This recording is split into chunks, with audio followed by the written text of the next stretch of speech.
happy birthday. That's going to cost you. I figured I was set up, but it's okay. What can you take a game that looked great, but against a team that maybe had some missing pieces today? Yeah, we understand the circumstances that are surrounding the Galaxy, so that's their issue. Zig has to solve that. I'm sure he will. He's a great coach. So, if you push that aside, what did we think about our performance? How did we feel about our players and what was going on out on the field? I thought well-deserved 2 goals.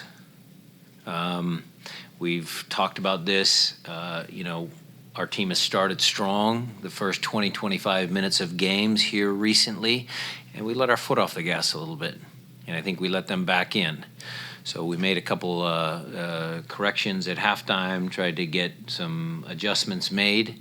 And I think that team did what they were supposed to do, did what they had to do to put the game out of reach. And all credit goes to them. They again came up with a performance, and I'm not taking anything away from LA or even taking away anything from our performance, because I don't really care. This is MLS. On any given day, that team that LA brought, they could have beat us.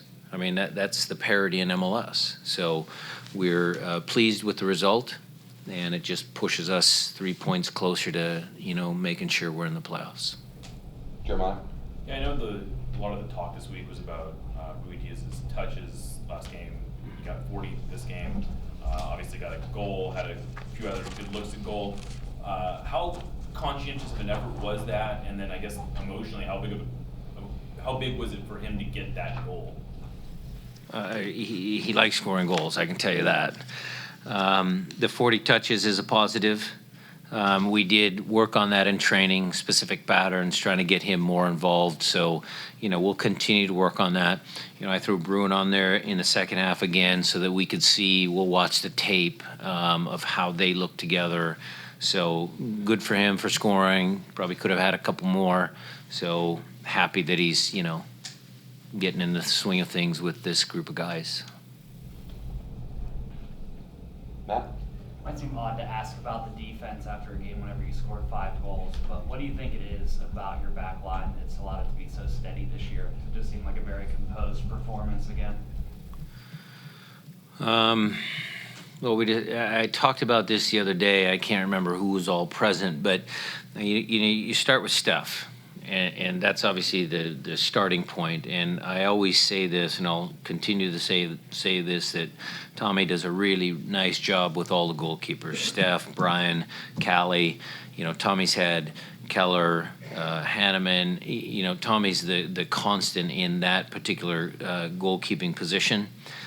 Steph is, in my opinion, not undervalued. Might not have the national reputation that he deserves. And then you start working your build up the spine and throughout the entire team. I mean, Chad, Roman, Kim, Ozzy, and Gustav standing standing tall in front of the center backs. You have Christian, who's done that role. Kelvin's performance last year has been really good. He's coming on this year. The outside back situation on the left side, Nuhu's very steady defensively. Brad Smith, we got a little taste of him.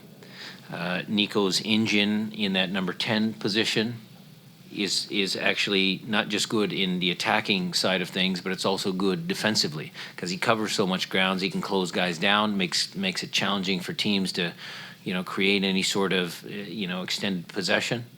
So I think it's a team effort. And then the last one I'll end with is, you got Will has done a great job, and Raul has shown that he can chase back a little bit. So if the team believes that defense is important, that's a good thing. We obviously have the creative players to, score a few goals. So if we can get the defending right, you don't give up a goal, chances are you're going to collect some points. Matt Calkins? This is a pretty proud franchise, but today you set a record, I believe, for most consecutive wins at 6. Have you coached a team that's been this in sync before? And what can you say about its run though? Well, I'm very proud of the entire organization. I'll say it like that. The team in that locker room obviously put the work in. You know, it's been a fairly consistent group. You know, I have to, you know, Harry did great. He scored a goal. He was rewarded today. The whole group of players, you know, and I'm not just talking about the 18 on any given Sunday. I'm talking about the entire group of 30 guys. They all put it in. Garth does a good job. Chris does a good job. We've all been very proud of what we've accomplished at this club. So for me, it's just another, you know, statistic that you guys can discuss and digest. For us, it's just a testament to the hard work that everybody in this organization does on a daily basis. Other questions from first-time askers? Yeah, in the back row there. Two-part question. How much does crowd noise help the home team in soccer? For those of us that don't know how much communication could be affected or whatnot. And how does the crowd noise here compare to the other soccer venues in the league? It's a really easy question for me to answer. Our fans are the best. We have 40,000+ every single game. We've you know, maybe been overtaken by Atlanta by sheer numbers, but our atmosphere is one of the best in the league, and it will always continue to be that way because the connection that these players have with the fans makes them cheer for the players, and the players actually respond to the atmosphere in the building. It's for sure, it's definitely an advantage for us. Does it mess up the communication for the other team? Sometimes. Some teams come to this building and actually get inspired by the big crowds. So it's actually can be a negative at times. Ari? Coach, looking ahead to Portland, you guys are now unbeaten in 9 and right there as far as the red line for the playoffs is concerned. Do you think an emphatic result like this leading up to a big game like that can give an added psychological boost at all?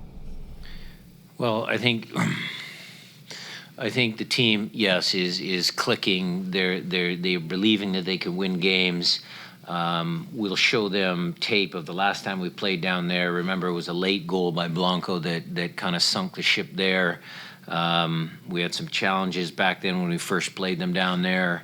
So it's just going to be an overall, again, normal work week for us, but we understand the stakes are getting higher, not just because they're our arch rival, but because the season is coming to a close. And so again, I go back to every single point matters. And so we'll go down there and try and collect points. That's what we're going to do. Mark? Brian, you said so many times that this team never quits. 30, 40 minutes, the game's well in hand today. They didn't seem to back off at all. Can you talk about what you saw out there and how important is that going forward? They kept attacking. Yeah, in the second half, sometimes in those games, you know your opponent is down a little bit, and they keep attacking. It's because guys like to score goals. That's the deal. You know, again, the learning curve for them was actually a 2-0. You know, that's when they needed to turn the Jets on and make it 3 before halftime. But again, that is soccer. That is MLS. You know, it happens all over the world. You know, I am proud of that group because they do never give up. But today's game was a little easier than the game against Minnesota. You know, we had to actually come back and, you know, win that game in a different fashion. Jeff? Without getting too technical, what were the adjustments you made at halftime to tell them to basically show the killer instinct and put them away? What do you do? Well, there were some tactical adjustments, and then there were some other verbal adjustments as to making sure they picked up their play, because I thought they got a little bit complacent. You know, we made some tactical adjustments about how we defended inside out. You know, they were getting a couple crosses in that I didn't like, but pretty routine stuff, Jeff. Again, it's just that group in there knows what to do, and you know, it really wasn't anything spectacular. Other questions? Jeremiah? Yeah, there was a bit of a national narrative about this team that you look at this 5-game, 6-game win streak, and it's not clear what exactly it is that you guys have done better than in the previous 19 or whatever. From your perspective, what, aside from just having better players on the field and those players executing better, what do you think that this team is just really doing better right now? Well, we're scoring more goals than our opponent. That's number one. And we're winning games. I'll let Bobby and some of the smart guys there, they can figure out what our team is all about. I know what our team is all about. Our team is built around a 4-2-3-1. We obviously have the ability to bring 2 strikers on when everybody will get healthy and running. We can play 3 at the back. We have a talented bunch of players. There's competition at every position. The team doesn't quit. They're all tactically astute. We have great goalkeeping. That's our team. Seattle Sounders are a very proud franchise, and we will figure out subtly different ways how to win games in every season, because no season is exactly the same. Matt Johnson. Bichette had an opportunity right before halftime. It doesn't go in, but is that a teachable moment for you to go in at halftime and talk about passes going? Not really, because look, Ozzie played it as Chad, get it as Ken. That stuff happens. It again was the overall mentality of the group of just being a little complacent at 2-0. That singular pass, that's something that actually bugs me all the time, because, you know, it's the easiest thing in the world for everybody to see one sloppy pass. The harder thing is to do, okay, what is good about that particular player that made that bad pass? Sometimes players get killed because once a game they make a bad pass or they miscontrol the ball out of bounds, and they don't look at that player and say, okay, well, the guy's doing a heck of a lot of other things to help the team win, so, okay, mistakes happen. What did he do after the mistake? What did Ozzie do after the mistake? What did Chad do after the mistake? What did Kim do after the mistake? Those are the important questions that this team answers all the time, because we're not going to be perfect. We are not going to be perfect.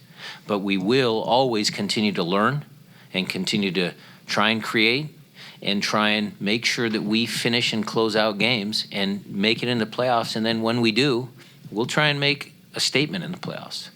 Because it's not just about making the playoffs. That's not good enough for this club. It's about getting into the playoffs and winning another MLS Cup. That's what's important right now. We've let a couple trophies slip by. Okay, fine, fair enough. We're not perfect.